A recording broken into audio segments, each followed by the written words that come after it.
Ca să nu...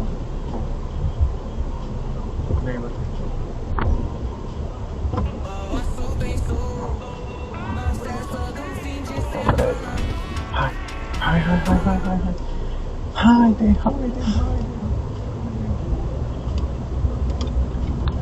Un moment foarte nefericit să moară motorul în sensul giratoriu, fix când pătrunzi sensul giratoriu.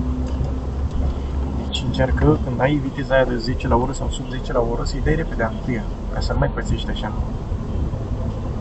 Acum nu-ți venea nicio mașină din stânga, nu făcuse și neacordare de prioritate, doar oprise motorul. 5 puncte penalizare. Dar nu o să ai mereu scenariul ăsta fericit și potrivit. De obicei cam vin mașini, înțelegi? Deci ca să evităm treaba asta, treci tu în greu, îi dai întâia frumos și întâia, n-are cum să